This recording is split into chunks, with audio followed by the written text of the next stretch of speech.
અમદાવાદમાં ચાણક્યપુરીમાં ફાયરિંગની ઘટના બની, જ્યાં પ્રેમ પ્રકરણમાં 2 રાઉન્ડ ફાયર થયું। ઇજાગ્રસ્ત ફરિયાદીને સોલા સિવિલમાં સારવાર માટે ખસેડાયો છે। આરોપીઓને ઝડપી લેવા સોલા પોલીસે તપાસ હાથ ધરી છે। અમદાવાદના ચાણક્યપુરીનો બનાવ છે, જ્યાં ફાયરિંગ થયું અને આ ફાયરિંગ પ્રેમ પ્રકરણમાં થયું હતું। 2 રાઉન્ડ ફાયરિંગ થયું। ઇજાગ્રસ્ત ફરિયાદીને સોલા સિવિલમાં ખસેડાયો છે।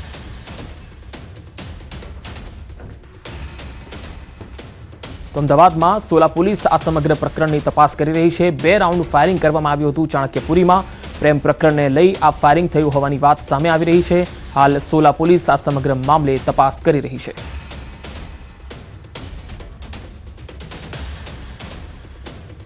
ચાણક્યપુરીમાં ફાયરિંગનો આ બનાવ, જેમાં એક યુવક ઇજાગ્રસ્ત થયો છે, જેને સોલા સિવિલમાં સારવાર માટે ખસેડવામાં આવ્યો છે। પ્રેમ પ્રકરણને કારણે આ ફાયરિંગ થયું હોવાનું હાલ તો સામે આવી રહ્યું છે। સોલા પોલીસમાં આ અંગે ફરિયાદ પણ થઈ છે અને સોલા પોલીસની ટીમ આ સમગ્ર મામલાની તપાસ કરી રહી છે। તો ફાયરિંગ કરનાર જે વ્યક્તિ છે તે હાલ પોલીસ તેને શોધી રહી છે અને ચોક્કસ જે કારણ છે એ પણ હાલ થોડી જ વારમાં સામે આવી જશે, કારણ કે પોલીસ આ સમગ્ર મામલાની તપાસમાં આગળ વધી રહી છે। પ્રેમ પ્રકરણ તો હતું જ, અને સાથે સાથે જે જગ્યા પર ફાયરિંગ થયું હતું એ સ્થળ પણ અમે આપને બતાવી રહ્યા છીએ, જ્યાં 2 રાઉન્ડ ફાયરિંગ જે કરવામાં આવ્યું હતું। આ તસવીર તમે જોઈ શકો છો, જ્યાં ચાણક્યપુરીની આ તસવીર છે, જ્યાં 2 રાઉન્ડ ફાયરિંગ કરવામાં આવ્યું હતું। પ્રેમ પ્રકરણના કારણે યુવક પર ફાયરિંગ કરી અને કેટલાક શખ્સો ફરાર થઈ ગયા। આ યુવક ઇજાગ્રસ્ત થયો છે અને તેને સોલા સિવિલમાં સારવાર માટે ખસેડાયો છે। આ તસવીર છે ચાણક્યપુરીની, જ્યાં ફાયરિંગનો બનાવ બન્યો હતો। સોલા પોલીસ આ સમગ્ર મામલે હવે ફાયરિંગ કરનારા તત્વોની શોધખોળમાં લાગી ગઈ છે।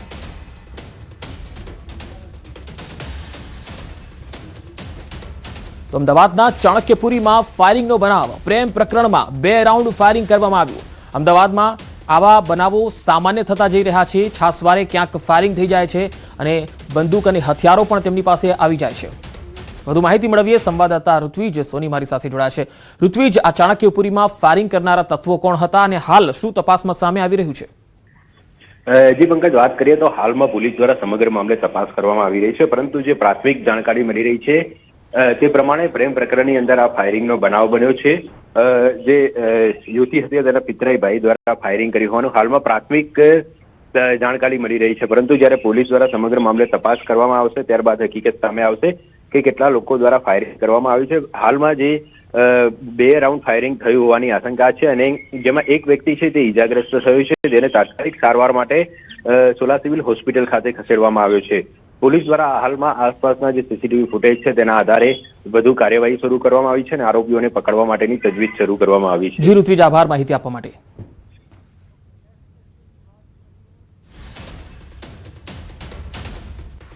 અને હવે વાત શિવરાત્રીની।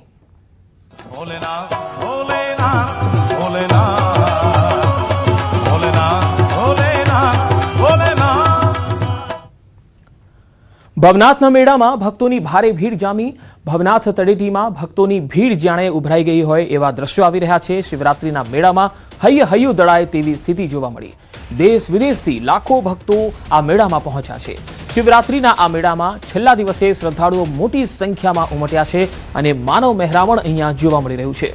ભવનાથમાં ભજન, ભોજન અને ભક્તિનો ત્રિવેણી સંગમ અહીંયા જોવા મળી રહ્યો છે અને ભવનાથ તરફ જતા તમામ માર્ગો ભક્તોથી ખીચોખીચ ભરાયેલા દેખાઈ રહ્યા છે। ભક્તોનું કીડિયારું જાણે ઉભરાયું હોય, કારણ કે 11 તારીખથી આ મેળો શરૂ થયો છે। આજે આ મેળાનો છેલ્લો દિવસ છે। ભવનાથના મેળામાં અનોખા અને અલગ રંગ જોવા મળ્યા। તુર્કીના એર હોસ્ટેસ બન્યા એક સાધ્વી। ગયા વર્ષે પ્રયાગરાજમાં એર હોસ્ટેસે સંન્યાસ લીધો અને આ વખતે ભવનાથના મેળામાં પણ સાધ્વી જોવા મળ્યા। સાધ્વી જીવન બાદ ભાવિનાથ ગીરી નામ આપવામાં આવ્યું અને સનાતની બનવા અંગેની સફર અંગે તેમણે વાતચીત પણ કરી।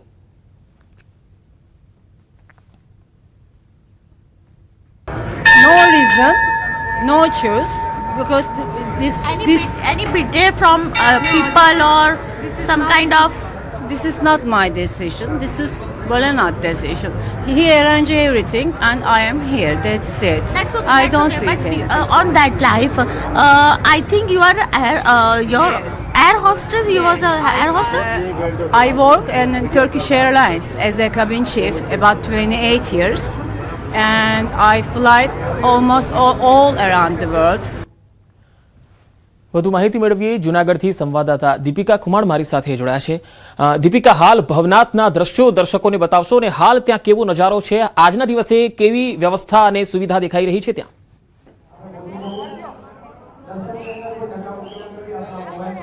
બિલકુલ પંકજ, જે પ્રકારે અહીં આપ જોઈ રહ્યા છો મોટી સંખ્યાની અંદર જ્યારે ભક્તો આવી રહ્યા છે અને સાથે સવારથી જ ભક્તોની ભીડ અહીં ઉમટી છે.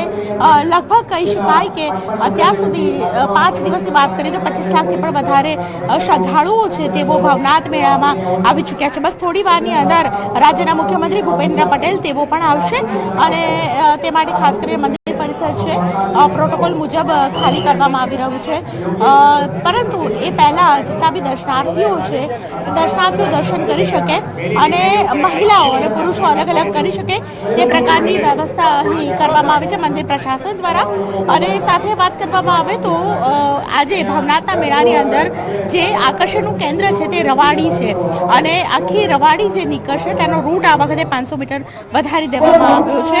એટલે 500 મીટર રૂટ જે વધી ગયો છે તેને કારણે માનવામાં આવી રહ્યું છે કે લગભગ જે રવાડી 9 વાગે ચાલુ થશે તે રાતના 1 વાગ્યા સુધી ચાલુ રહેશે. એ વચ્ચે આપ જોઈ રહ્યા છો હર હર મહાદેવના નાદ સાથે બપોરનો સમય છે છતાં પણ અહીં મહાદેવની પુકાર સાથે હર હર મહાદેવના નાદ સાથે અનેક શ્રદ્ધાળુઓ છે તેઓ આવી રહ્યા છે અને સાથે આ શ્રદ્ધાળુઓ છે તેમાં જે પ્રકારનો ઉમંગ છવાયો છે પોતાના બાળકો સાથે પણ અનેક લોકો જોવા મળી રહ્યા છે. મહિલાઓ છે તેમની સાથે વાત કરીશું. બેન આપ કહા સે આए हो? कहाँ से आए हो आप? અહીંયાથી છો. શું કહેશો? દર્શન કેવા થયા તમારા? દર્શન કરી લીધા તમે? હા, કેવા થયા દર્શન? બહુ સરસ થયા. અચ્છા, વર્ષોથી આવો છો? ક્યાંના છો તમે? ના, વર્ષોથી આવી છે. મેં સુરતથી આવ્યા છે. સુરતથી આવ્યા છો? હા. અચ્છા, કેવા દર્શન થયા અને બહુ સરસ. ભગવાન શિવ પ્રત્યે કેટલી શ્રદ્ધા છે? બહુ શ્રદ્ધા છે શિવ પર. અચ્છા. શિવના વિવાહ છે આજે, તો મહાશિવરાત્રી કહેવાય. હા. અને દર્શન કરવા હા, આવ્યા છો? એટલે દર્શન કરવા. અચ્છા, તો રવાડીના દર્શન કરવાના છો તમે? હા, રવાડીના કરવાના છે. અચ્છા, શું તમને શું અનુભવ થાય? રવાડીના દર્શન કરો શું અનુભવ થાય? રવાડીના દર્શન કરી તો એ અનુભવ થાય કે એમના સાધુની ઉર્જા હોય ને એ આપણને ઉર્જા મળે એમ. ઉર્જા મળે. હા. શક્તિ અને ઉર્જાવાન સાથે તેમનો જે ઓરા હોય છે તે પણ એ લોકો ફીલ કરતા હોય છે અને અહીં આધ્યાત્મિક માહોલ સાથે મહામેળાની અંદર તમામ લોકો છે તેઓ દર્શન કરીને બસ મંદિરમાંથી બહાર નીકળી રહ્યા છે અને ધીમે ધીમે બસ હવે રાહ જોવાઈ રહી છે કે રવાડીના દર્શન તમામ લોકો કેવી રીતે કરે. દૂર દૂરથી આવતા લોકો છે તેમની સાથે પણ એક વાતચીત કરવાનો એક પ્રયત્ન કરીશું કારણ કે મંદિરમાંથી બસ થોડી ક્ષણોની અંદર જ્યારે રાજ્યના મુખ્યમંત્રી આવવાના હોય તો પ્રોટોકોલ પ્રમાણે ખાસ કરીને જે કહી શકાય છે કે જે વ્યવસ્થા છે આપ જોઈ રહ્યા છો કે જે વ્યવસ્થા છે તે વ્યવસ્થા ગોઠવાઈ રહી છે જેથી કરીને કોઈ પણ પ્રકારની અગવડ ન પડે અને અહીં તમામ જે શ્રદ્ધાળુઓ છે જલ્દી દર્શન કરી શકે તે માટે મેઇન ગેટ છે તેમાં અમુક શ્રદ્ધાળુઓ છે તાત્કાલિક મંદિર ખાલી કરાવવામાં આવી રહ્યું છે. પંકજ. જી દીપિકા, આભાર સમગ્ર માહિતી આપવા માટે. તો ભવનાથમાં વહેલી સવારથી જ ભક્તોનું કિડિયારું ઉભરાયું છે અને દર્શન માટે ભક્તો પડાપડી કરી રહ્યા છે અને આજનો આ મેળો એ 11 તારીખથી શરૂ થયેલો અને આજે છેલ્લો દિવસ છે અને આજે શિવરાત્રીના દિવસે આખો દિવસ અહીંયા ભક્તોનો જમાવડો જોવા મળશે અને ભક્તો ભવનાથના દર્શન કરીને ધન્ય ધન્ય થઈ રહ્યા છે. અમદાવાદના આનંદનગરમાં ચંદ્રમૌલેશ્વર મહાદેવ મંદિરમાં વિશેષ દર્શનનું આયોજન કરાયું. શિવરાત્રી નિમિત્તે વિશેષ આરતી, રુદ્રાભિષેક અને પ્રસાદનું આયોજન થયું. ભક્તોએ દર્શન કરી ધન્યતાનો અનુભવ કર્યો હતો. તો અમદાવાદના ચંદ્રમૌલેશ્વર મહાદેવ જ્યાં પણ મોટી સંખ્યામાં ભક્તો પહોંચ્યા અને જળાભિષેક કર્યો, દુગ્ધાભિષેક કર્યો, બીલીપત્ર પણ ચડાયા, પ્રસાદી પણ ગ્રહણ કરી. મોટાભાગે અમદાવાદના તમામ શિવાલયોમાં આજે ભક્તો